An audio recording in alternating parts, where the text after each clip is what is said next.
Here, welcome back to a new video. Today we are going to play a game, an international game what most people play, called poker.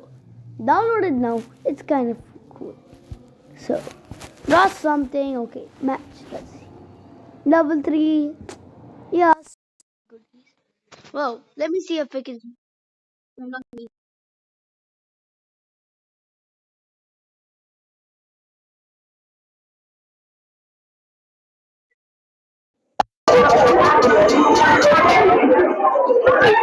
Porque tenés micrófono.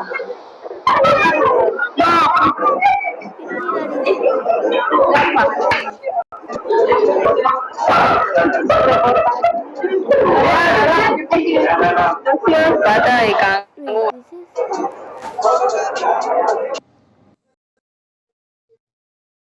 really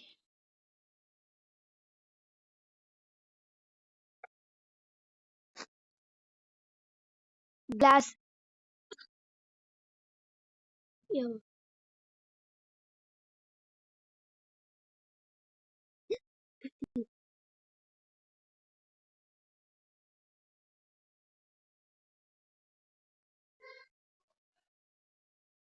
glass. Ooh, I knew it. Look at that. Forgot one leg. That's the worst glasses ever. Oh, she already selected. So the four letter across it. Across it. That means everybody knows that.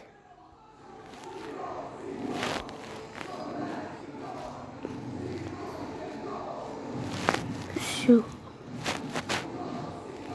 What is that supposed to be? Shoe? Not a C screen. Yep, 2, 1.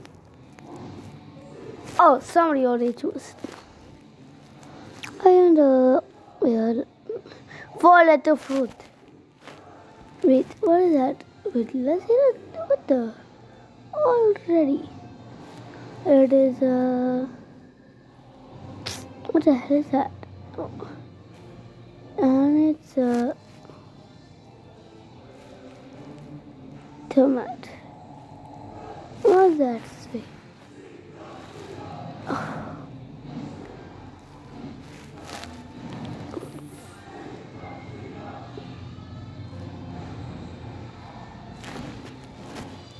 That must look like a cherry to me. Cherry. Cherry. Oh, whatever.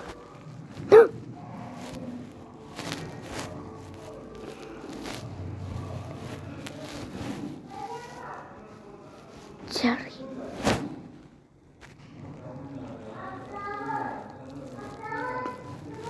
Plum? That doesn't look like a plum. You useless. I'm going last. Huh? Yep. Huh? Nothing. Oh, cool. Nothing. No, because apple. Please say it's apple. No, it's not apple. It's a yeah. It is a uh, uh, uh, what the hell is that? Oh yeah, right, yeah. Cherry. Yeah, everybody, bingo. Cherry, everybody knows.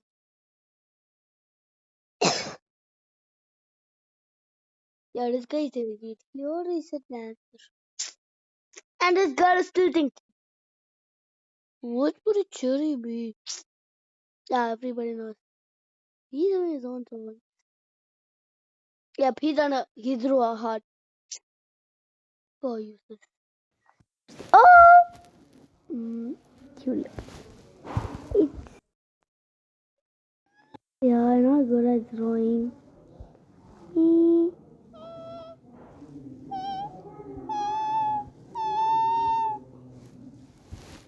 Oh, somebody already guessed it.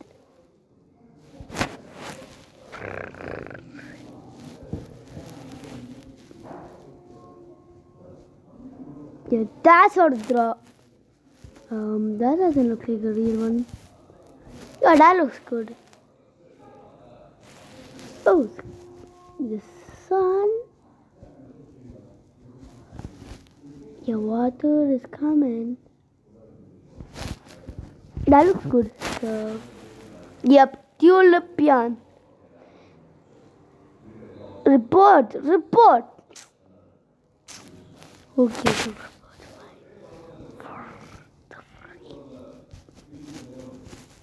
tulip. Everybody like, yeah, not even one person like each tulip. I get how many points for that? Yep, I got 11. So I'm fourth. Like every day. Every time. Wait. Close.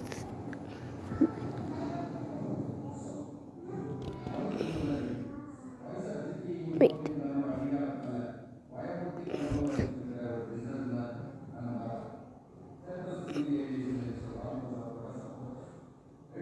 A pan.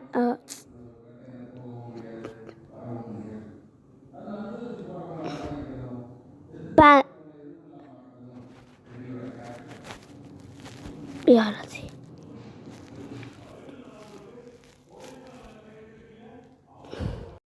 Pan.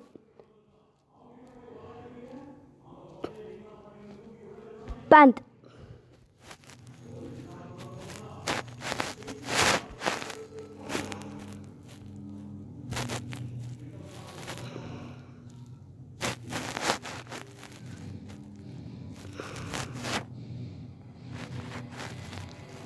I don't know the spelling of.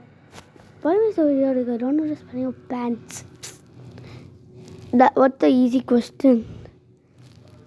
Yeah. Fourth place. Yay, won fourth place.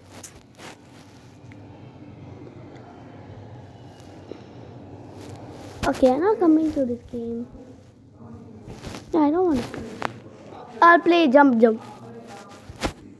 Me versus. Yep, Hannah. What the girly name? Yep. Hey man. Easy. These people don't know how to play. Poco. Enamora, senora. Oh no, senora. Yeah, this is the best way to start. Spider-Man, jumping over good man. He's the best. Spider-Man, jumping over burgers. Look out, here comes Spider-Man. Jumping over flowers, burgers and another flower. In the shop, in mushroom, and in everybody more. Look out.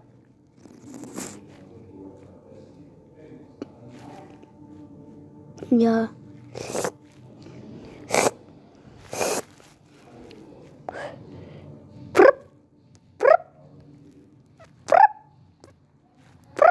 Yeah.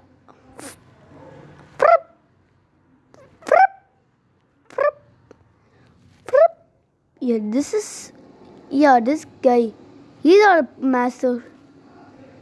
I'm gonna go to 100 points already. Woo, I got 100 points. This guy only got a half of my points.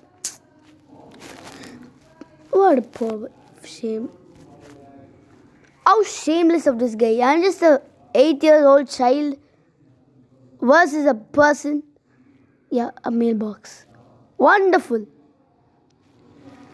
When I get to 150, yeah. When I get to 150, he didn't go to 100 when I'm in 150. Look at that. Yeah, last one.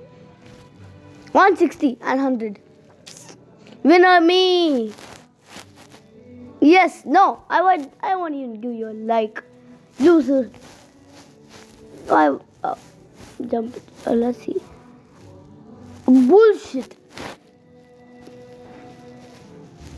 Let's play Valenti. Can you call Amma? So I don't know as Amma. No, call. I'm making a video. Okay. I'm making a video. Okay. Okay, now Football. Let's see football.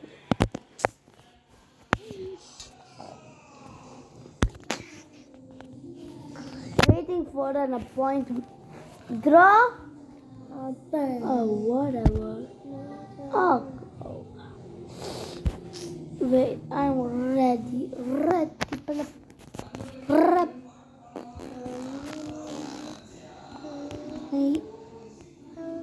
How to say? Yeah, this guy doesn't want to put penalty.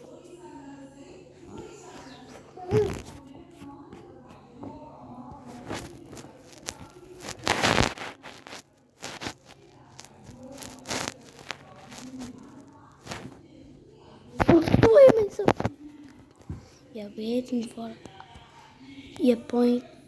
A point. Yeah. Yeah. Oh. Yeah. One. Yeah. Oh no. And the best goalkeeper ever. Network on.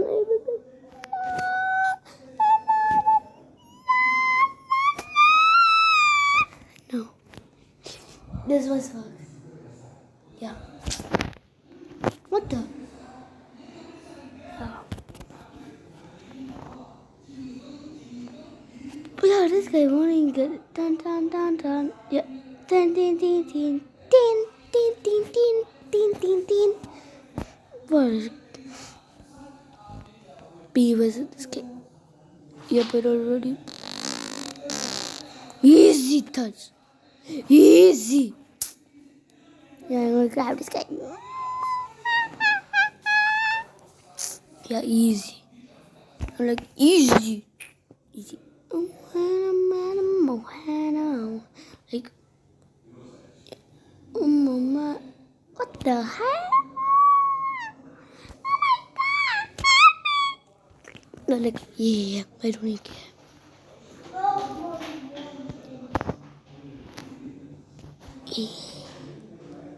Dude. I just touched it. No! What? Yep, I touched it. Hey! I touched. Okay, what? Me. I missed the one.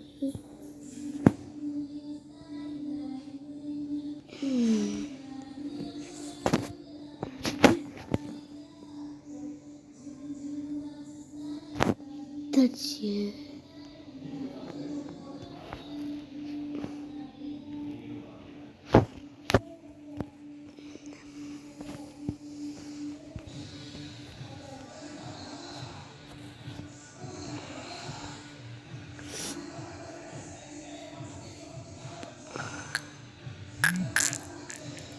Good.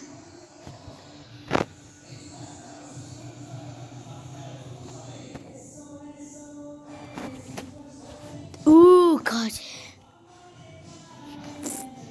Yes, I win the trophy of doom.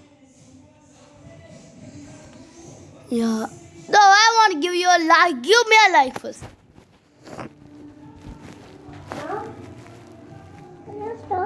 Someone. No, come on. Let's see. 3, 4, 5. There'll be a person called Freeman.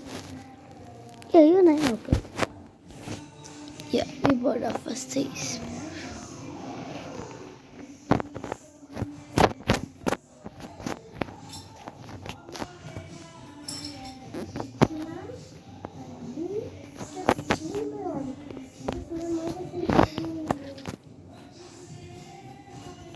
No.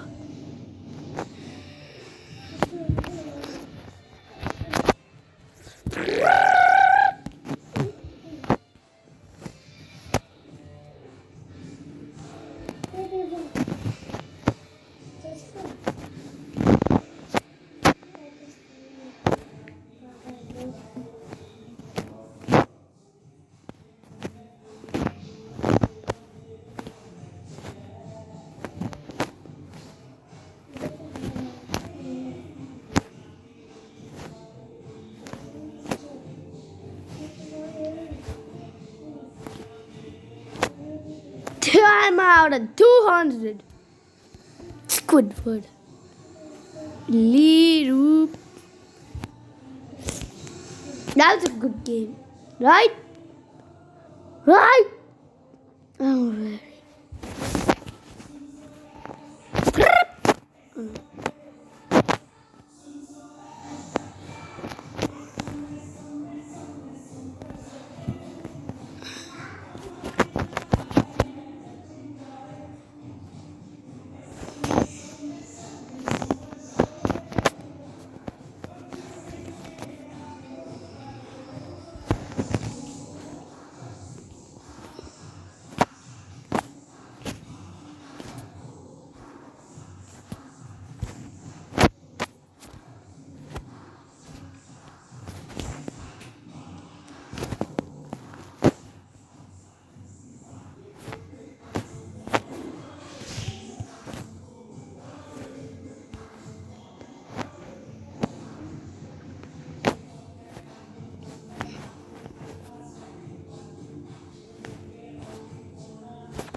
They won again.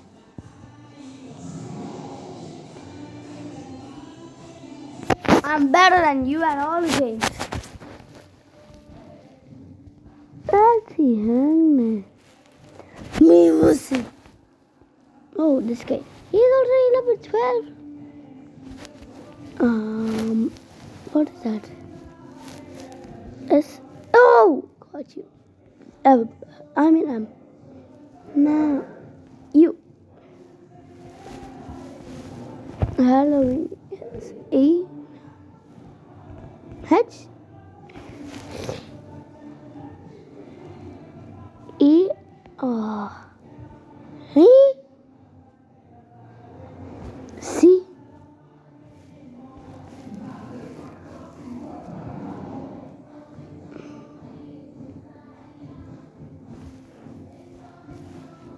D. L.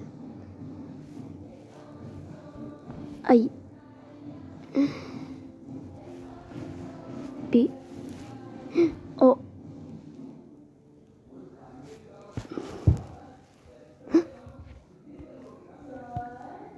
R. P.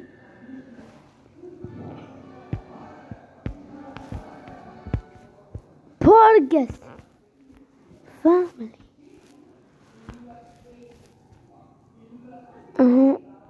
And yes. U. E. E. Yeah, everything. Yes. C. Oh.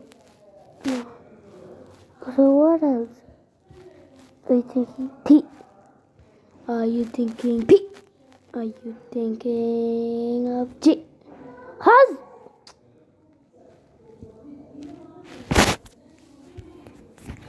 Your husband.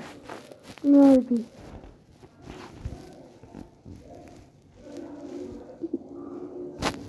A. U. N. O. S. T. I. Yeah. C. And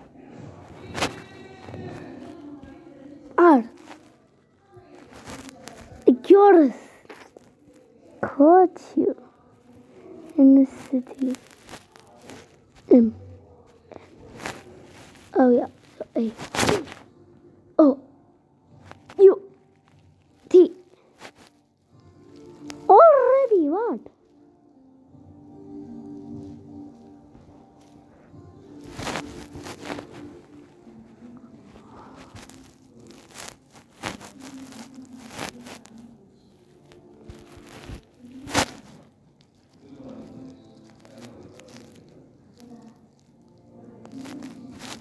Okay.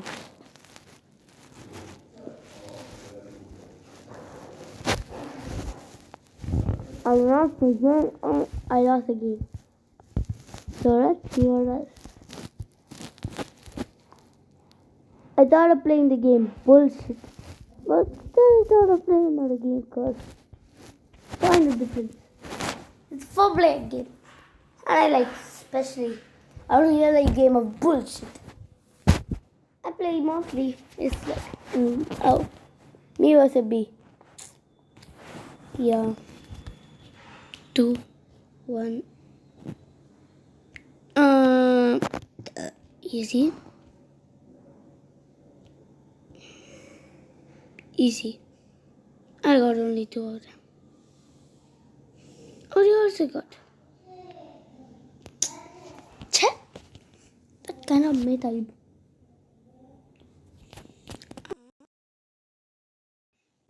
What the heck?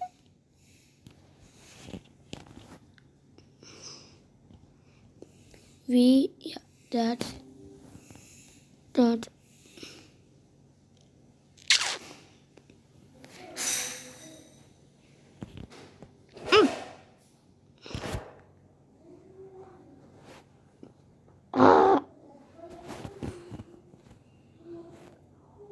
I'll just play another game. Just kidding. Let's see our new favorite video. Yeah, it's gonna come. Why is it so far?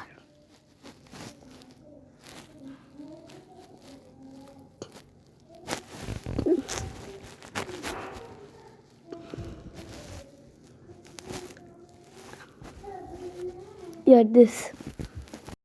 Hello. You're done. No. This is gonna take a long time. Creeper as a thing. This is gonna be so cool. Yeah, You're watching YouTube. yeah, and YouTube. YouTube. This is gonna be so cool.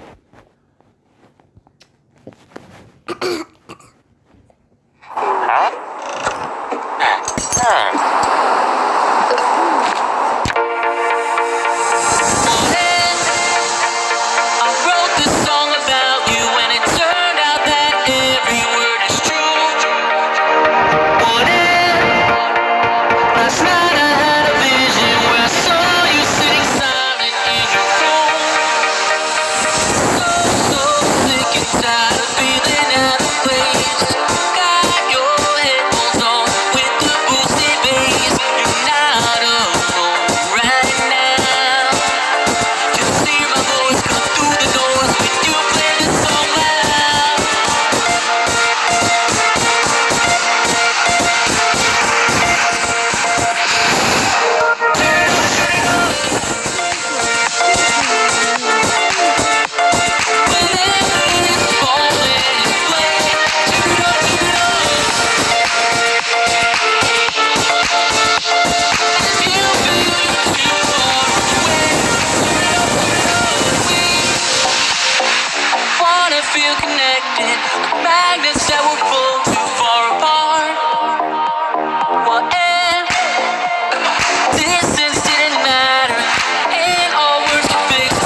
much fun. Can I watch some films? And also it's 1 year ago or so. It was brand new so long ago. Can I have a song? And wait, look at this. So there's so much things. No, I want this. Okay. Hi Spy Ninjas, in the last video, Chad and PZ9 got this blue concoction from Project Zorgo. They were having like a competition to see who would win it. Apparently it's gonna like give you some sort of upgrade or make you stronger or something. I kinda have a hard time believing that. What's going on back there? What is What's all that noise? Oh my gosh, what are you guys doing? It wasn't me. It's not my fault. He burnt the turkey. Oh, I didn't burn anything. Stop blaming me. Does this mean Thanksgiving's ruined? Thanksgiving must go on. I think we should all split up and try to recreate like the Thanksgiving dinner. Chad, PZ9, you keep an eye on him. You Yeah, guys well. go get the turkey. Great, I'll see you later. You ready to get some turkey? Well, is it because I burnt it? Of course. You go get the rest of the stuff, okay? Okay.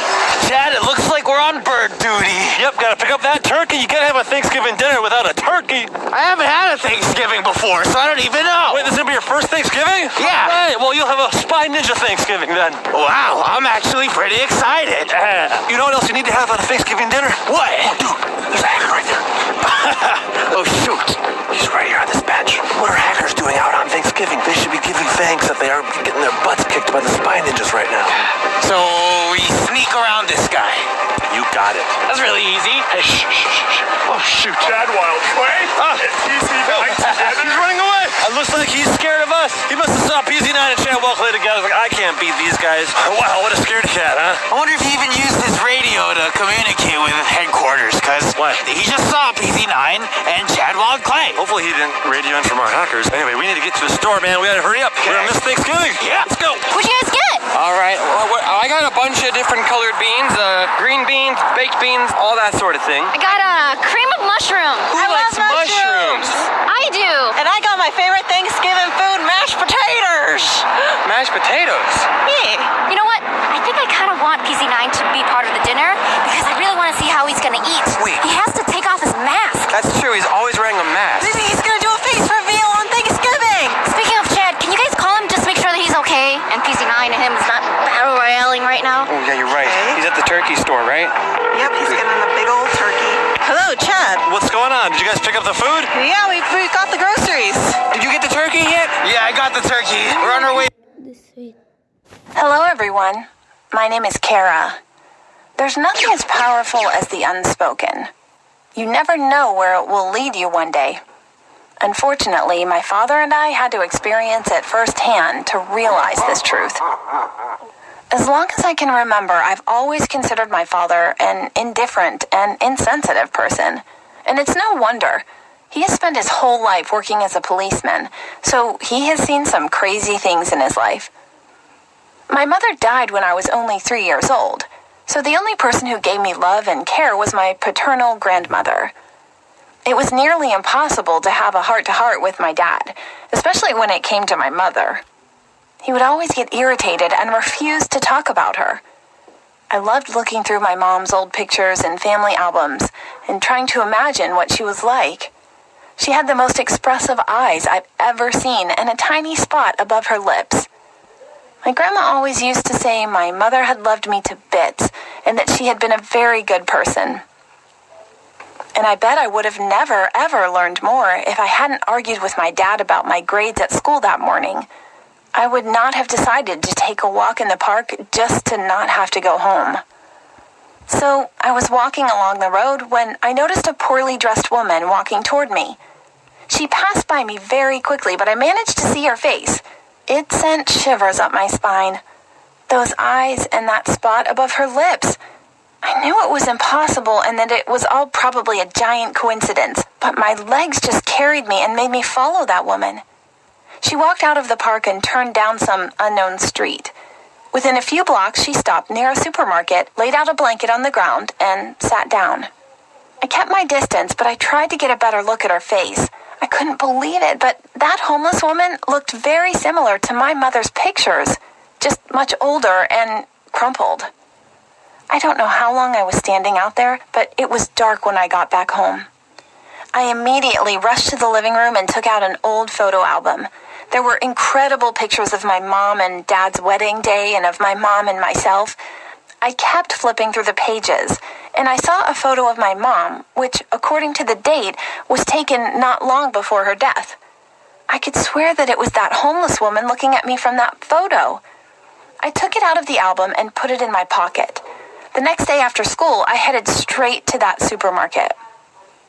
I had to wait for a couple of hours until that woman finally showed up and sat on her blanket. I plucked up all my courage and went up to her. She gave me a listless look and asked, "Do you have any change, young missy?" I mumbled a quiet no, but stayed where I was. She got annoyed and asked me what the hell I wanted then. I looked at my mother's picture and handed it to her. I saw the woman flinch as she looked at the photo, but she didn't say a word. Then I asked, "Is that you?" The woman quietly nodded and gave me the picture back. I caught my breath and said, I am Kara." She looked me up and down with interest and gave me a bitter smile. After an awkward pause, we fell into a casual conversation. I told her that I had always been told that she had died. I asked her to tell me the whole story, but she didn't want to talk about it. She also made me promise I would not tell my father about our meeting. I was overwhelmed with both happiness and anger on my way back home. My father had been lying to me all my life, and he probably made my grandma keep her mouth shut as well. But I kept my promise. When I opened the front door, I said hello to my dad, gritted my teeth, and headed straight to my room. From now on, I would go see my mother every day after school. We talked about everything, but when I tried to find out what had happened many years ago and how it had all come to this, she would always try to avoid answering me. But the more time we spent together, the more obvious my goal was becoming. I had to get my mom out of this no matter what it took.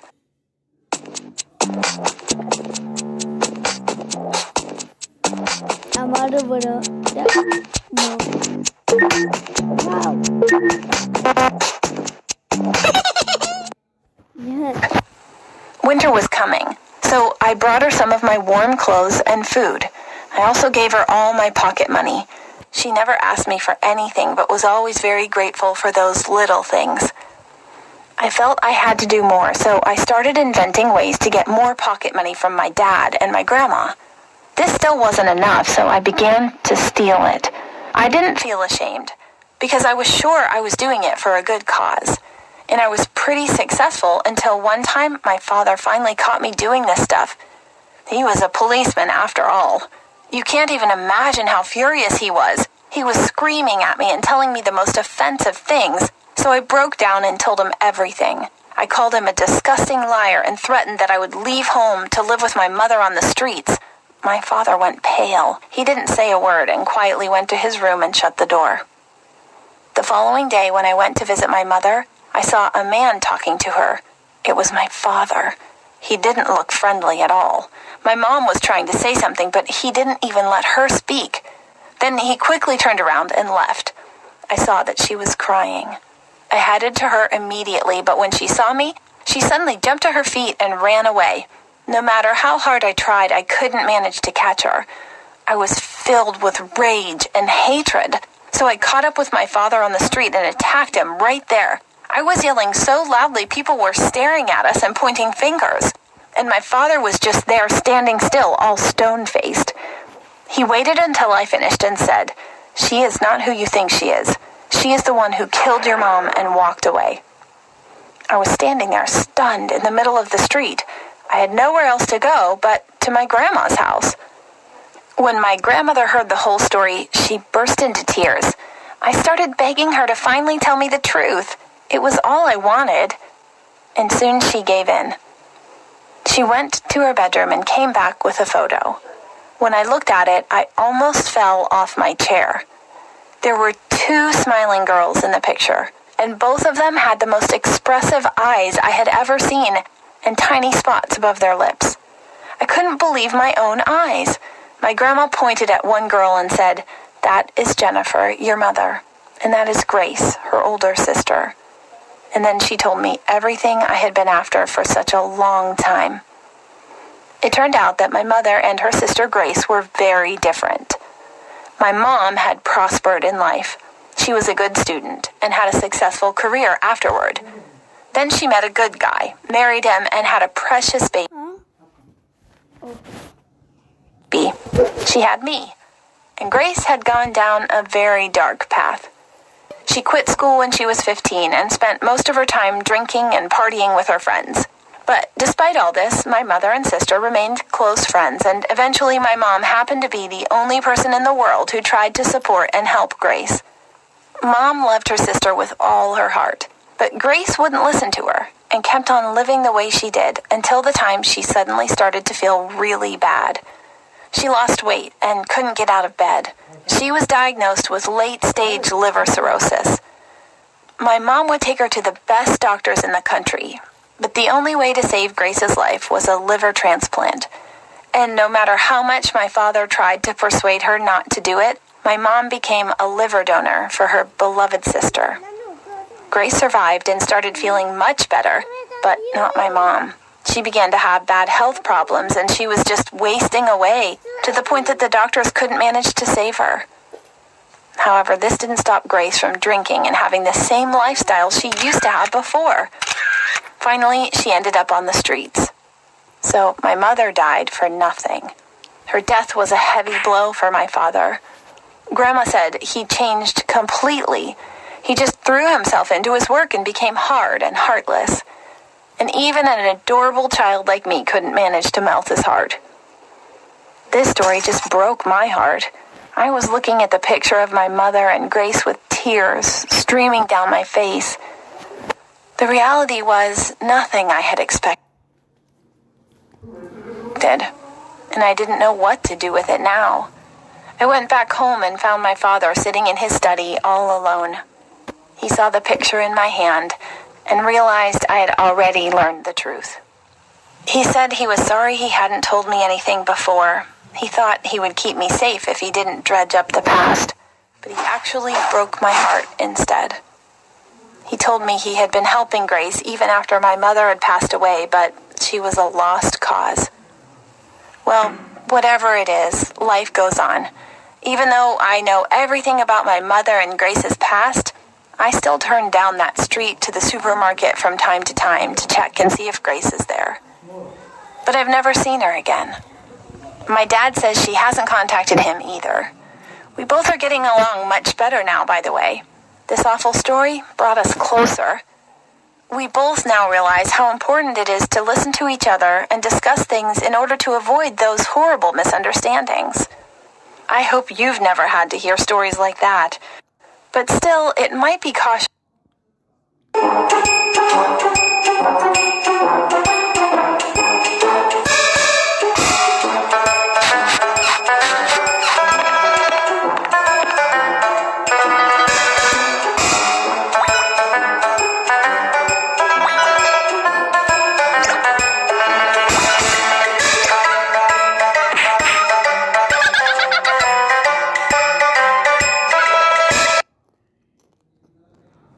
Hey, my name is Alice, and I grew up in a very wealthy family. My parents gave me an allowance of $50,000 per month, even though I was only 9 years old.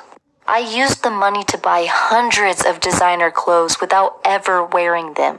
I also had a private chauffeur who often drove me to our private horse ranch. One time, while riding a horse, I lost a diamond necklace my dad had given to me as a birthday gift. It was worth $500,000. But when I noticed it was gone, I was too lazy to go back to the horse ranch and search for it. And the next day, I had already forgotten about it. It was a careless life, and I didn't appreciate any of it, not even our maids. I'm embarrassed to admit this, but sometimes I was too lazy to flush the toilet myself, so my maids had to do it for me. But one day, everything changed. I was 11 when my parents got prosecuted for doing a Ponzi scheme. I can't explain what that is, but they basically stole other people's money, which is why both of them went to prison serving a 30-year and 15-year sentence. They also had to give back all the money they had stolen, which meant I didn't just lose my parents, but also the luxuries I grew up with. The government brought me into an orphanage where I had to share a room with 2 older girls. They were very mean and stole my laptop and clothes so they could sell them for money. I had nothing left, and my supervisor gave me some old rags that had holes all over them. I hated living in an orphanage. Many of the other kids had been abused growing up, and now they enjoyed making my life hell. But still, no one had it harder than Maria. After my supervisor told me what her parents had done to her, I had nightmares for days. I didn't know humans could be so evil. Unfortunately, her brain never had the chance to fully develop, and most of the time she was just staring at the walls. When I went over to her and asked her how her day was, she only said, "Good." And I could tell she didn't trust me. But I kept on spending time with her, and slowly we became friends. One time, I tried to give her a hug, but she got so frightened that she pushed me away. I guess she was scared of physical contact because she was beaten as a kid. When I asked her if her parents had ever given her a hug, she said no. I felt so bad for her. And then I learned that Maria would be kicked out of the orphanage at age 18. I couldn't believe it.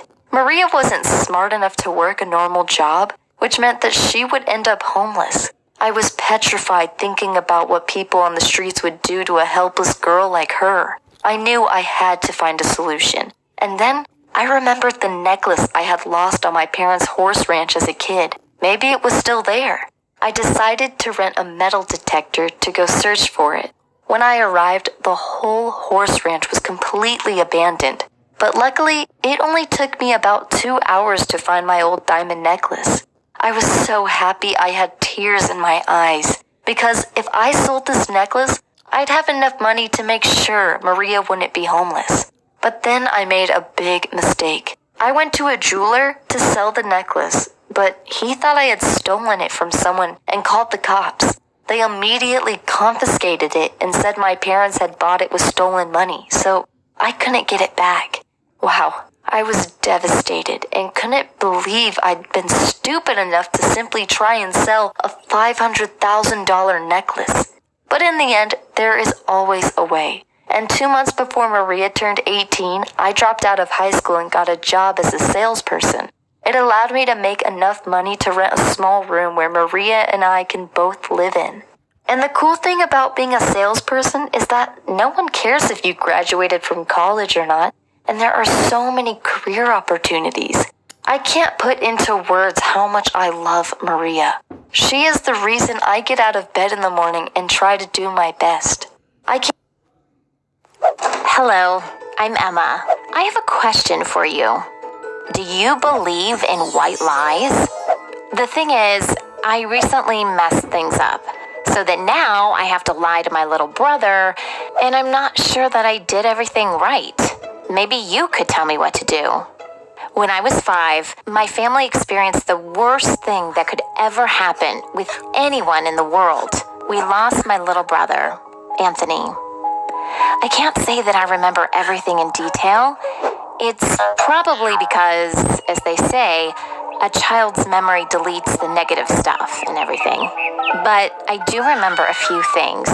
How it was hard for my mom to be pregnant, for example. She was almost constantly lying in bed, be it at home or in the hospital. Even though I was too small myself, I helped my daddy take care of her. And then there were some complications after the baby was born. I even almost lost my mom. Oh, it's really hard to remember everything. And then doctors said that Anthony would live no longer than 1 year. And we lost him after 9 months. Oh my gosh, everyone was devastated. You can imagine how hard and unfair it seemed to us. Even though we had sort of been getting ready for his death, it still turned out to be impossible to be totally prepared. Mom couldn't have any more children after that. But time passed, and my parents agreed that it would still be nice for me to have a little brother. So they decided to adopt a child when I turned about 7 years old. And this is actually where the whole story begins. Ricky, that's the name of my new brother, was only 2 years old when my parents took him into our home from an orphanage. And from the very moment I saw him, I knew that something was wrong with that kid. I mean, he didn't like me at all, and he was always trying to hurt me when nobody was looking at him. For example, he poked me in the eye with his finger, or tried to pull my hair out whenever I was next to him, or he'd try to knock over my plate whenever he could reach it. And anytime I tried to complain about his behavior, Mom and Dad would say that I had to be more tolerant since I was older and stuff. That's why the only thing that was left for me to do was to wait until he became older and assumingly more conscious. Things didn't change much when we grew older. Of course, he could no longer bite me or anything like that, like he used to do as a baby, but I still couldn't get any support from my parents. They simply adored Ricky. That's probably because he was a really good boy for them. He studied well at school, and nobody ever complained about him, except for me, as you already know. And our parents were probably thinking that this was a normal brother and sister relationship, like when the two of you fight and yell at each other and stuff. Or maybe they thought that I was just at an awkward age and decided not to interfere. Who knows? I'll give you an example so you don't think that I'm over-exaggerating things. Once when I was 13, I guess, which means Ricky had to be about 8, this nasty kid snuck into my room while I was taking a shower. I don't know what exactly he wanted from my laptop, but when I got back into the room, I saw him looking through my social media accounts. I started screaming something like, "Mom!" and tried to catch him, and let's face it, I wanted to beat him. He immediately closed my laptop and did it so hard that afterward, I could no longer turn it back on.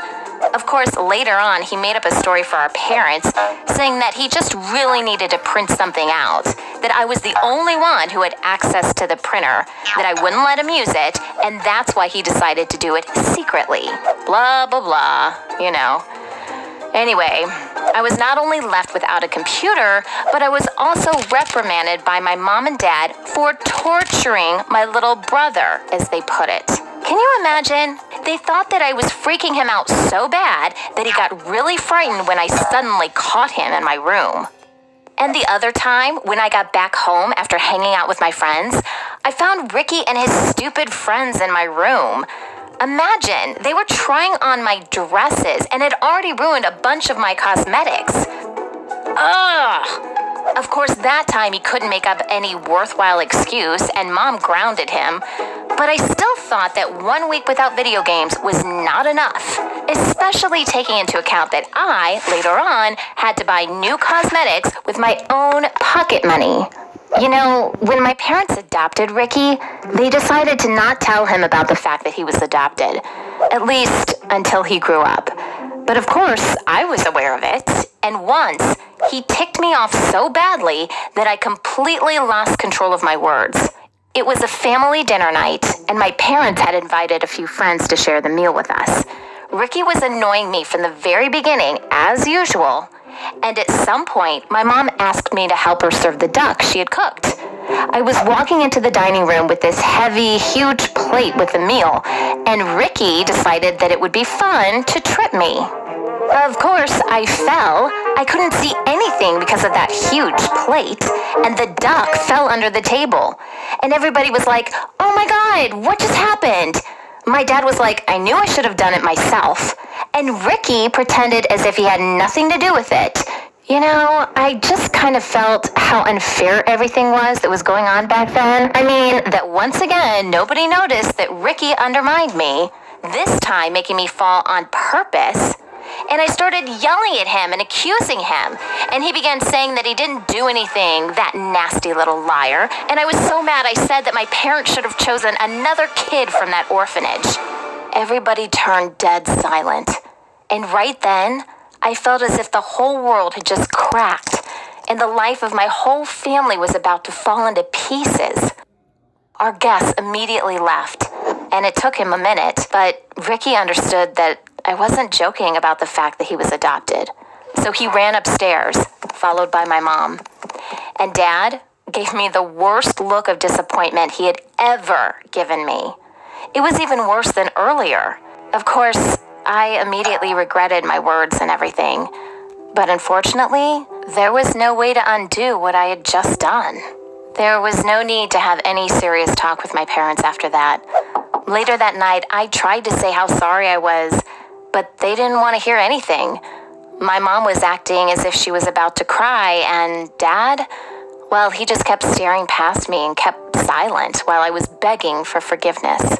To be frank, I knew that I had made a terrible mistake, and there was no way to rectify the situation. I knew I had to talk to Ricky myself. I mean, even though he was annoying most of the time, he was still my brother, and a little boy who had just found out that his family had been lying to him for many years. It was not a simple talk between us. Of course, I was the main talker, and Ricky just sat on his bed and stared out the window. But what really amazed me was that Ricky didn't cry or anything. He was calm, really sad, but calm. And when he looked at me, it seemed like he was older than I was at 16. Even though he was only 11 years old. I told him how sorry I was, and he said that he still thought of me as his big sister, you know. And that made me cry. This time, I felt like we were as close to each other as possible, even though we were not actual, or rather, blood relatives, you know. After that talk, everything changed in our family. Our parents were very cautious when talking to Ricky. It was probably because they didn't know how he might react. I don't know. And then, after a few days had passed from that pity dinner, Ricky knocked on the door of my room. He had never done this before, you know, and that meant something. He begged me to help him find his biological parents, but so that our parents wouldn't know about it.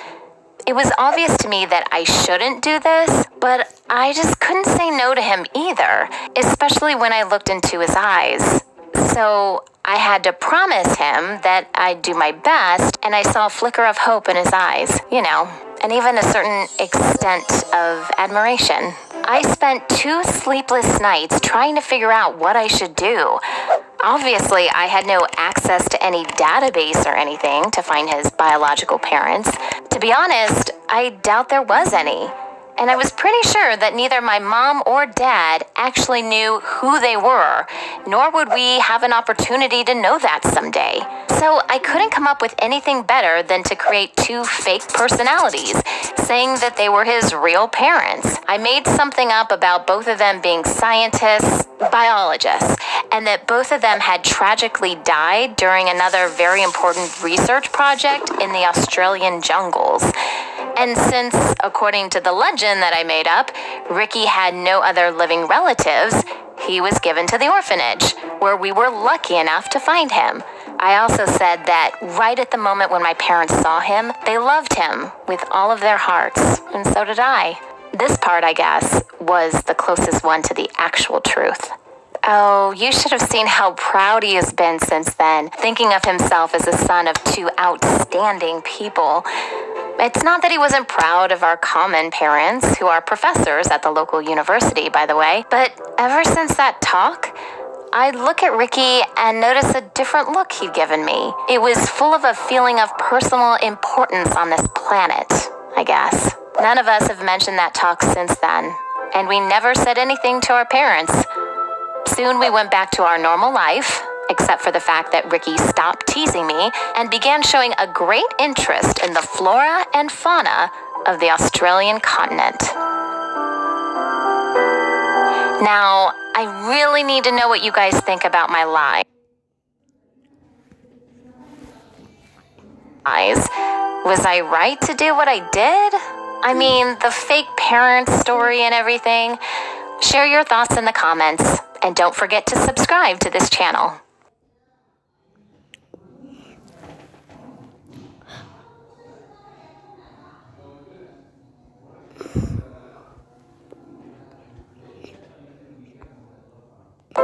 Hello, my name is Livia, and I'm from Brazil. I'm about to tell you how I stayed pregnant for as long as 65 years and what happened in the end to the baby that had waited 65 years to see the light of the day.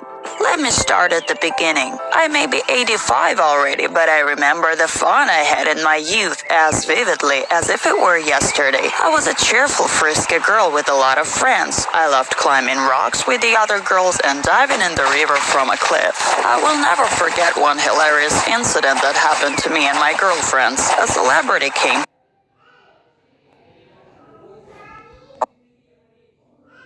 Hey, I'm Bethany, or Beth for short, and my life is full of drama.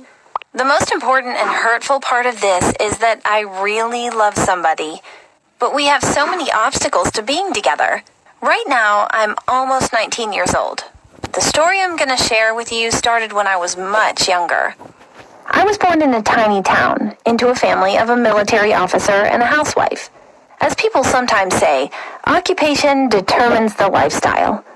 This was so true for my parents. While my dad was carrying out his duties, my mom was raising me and looking after the house. In other words, doing what any good wife and mother usually did. But as soon as my dad retired and settled at home with his small car painting business, one of his old army buddies started visiting us on an annual basis. I called him Uncle Owen. When I first saw him, I was 5 years old, I think. He was very tall and extremely handsome. I mean, even though he was only a couple of years younger than my dad, he looked really young. He came to our town every winter, and sometimes stayed for a couple of months. He wasn't lucky enough to have a family, never had his own kids. So he said he really loved me as if I was his own daughter. And I remember... Hi, my name is Marianne. My story is mostly about an issue I have had for years. I'm overweight. I've been like this for as long as I can remember. Up until a certain point, there was nothing odd about it. Until the day that made this story worth telling. A day that I will never forget. Several months ago, I realised that I had trouble meeting new people and expressing myself. So I decided to take an improv class. I joined a junior group with guys around my age. Most of them were high school students. Hi, I'm Amber. This story began a long time ago, but I'm going to tell you right now about the turning point in it, which still affects the lives of a lot of people. Well, let me just start from the very beginning. My dad has managed to experience a lifelong, lasting friend.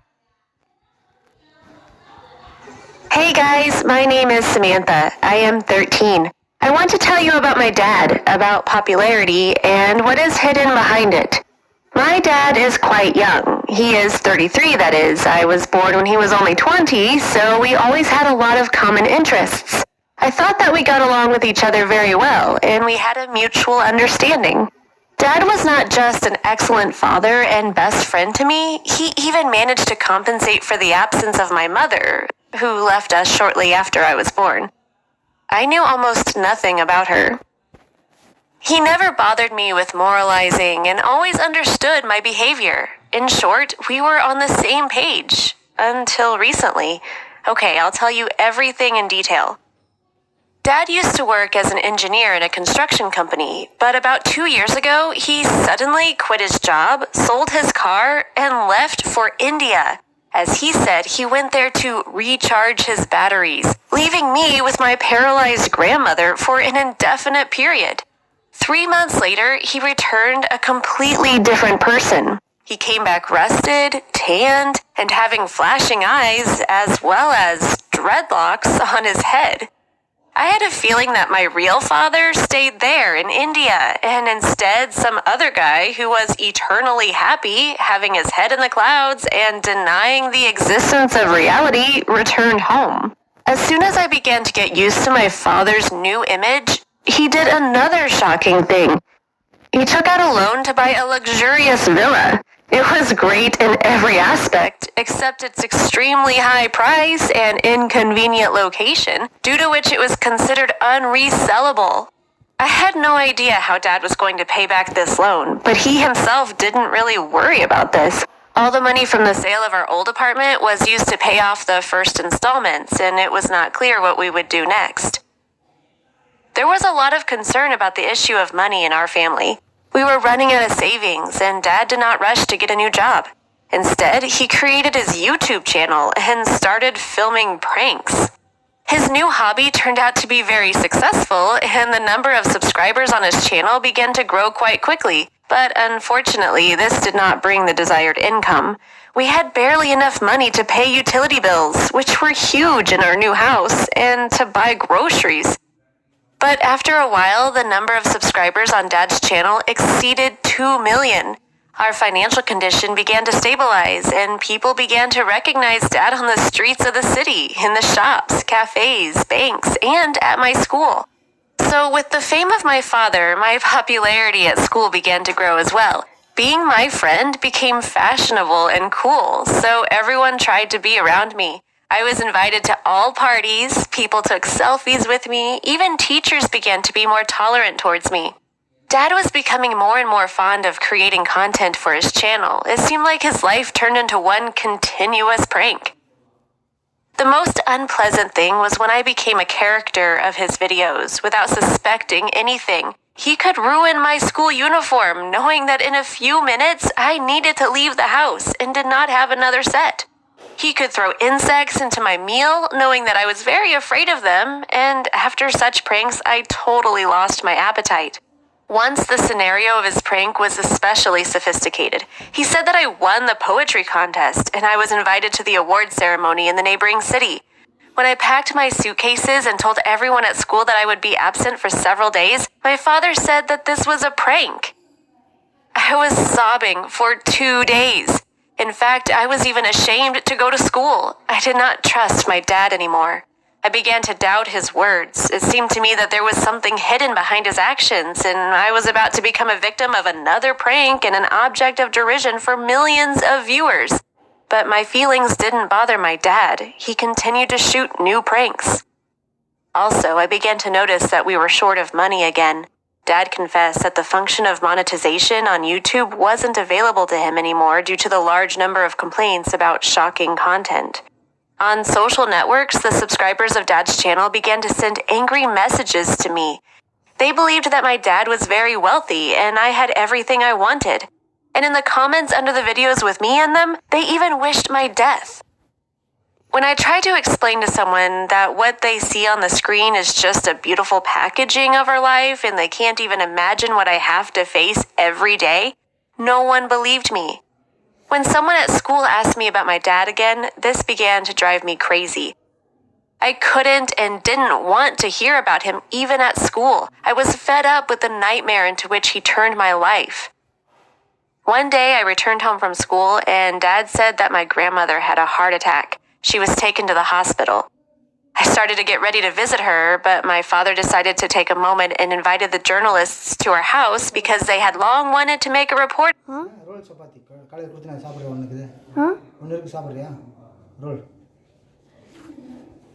about him as one of the most successful prankers. He told me that